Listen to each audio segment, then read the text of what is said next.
श्री स्वामी समर्थ. नमस्कार स्वामी भक्तांनो. उद्या मार्गशीर्ष महिन्यातील शेवटचा गुरुवार. शेवटच्या गुरुवारी उद्यापन आपल्याला करायचे आहे. तर काहींनी मान्य केली तर उपवास केला नाही, काहींनी उपवास केला तर मान्य केली नाही. प्रत्येकाने आपापल्या भक्तीने मांडणी, उपवास किंवा पहिला गुरुवार किंवा तिसरा गुरुवार केला. आपल्याला उद्यापन करायचे आहे.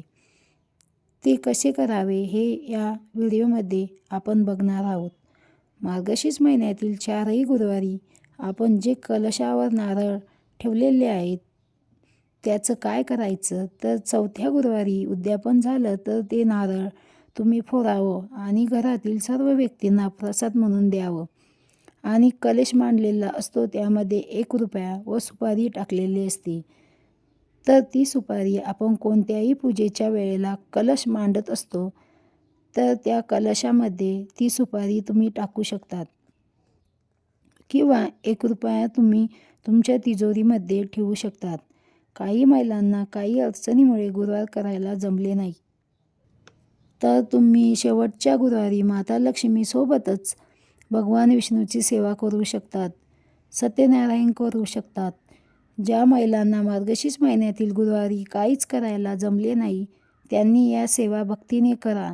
तर सत्यनारायणाची मांडणी कुठे करायची, तर आपण माता लक्ष्मीची मांडणी केलेली आहे त्याच्या शेजारीच सत्यनारायणाच्या पूजेची मांडणी करायची आहे.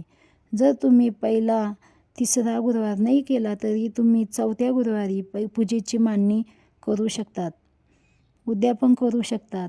1, 5, 7, 9 सवासणी जेवू घालू शकतात किंवा कुमारिकांना बोलवून जेवू घालू शकतात. आता मी ज्या सेवा सांगणार आहे त्या सेवा तुम्ही कराव्या. पहिली सेवा, लवंगाचं अर्चन. माता लक्ष्मीच्या चरणावर लवंगाचं अर्चन करावं. दुसरी सेवा, कुंकवाने माता लक्ष्मीच्या फोटोवर अभिषेक करावा.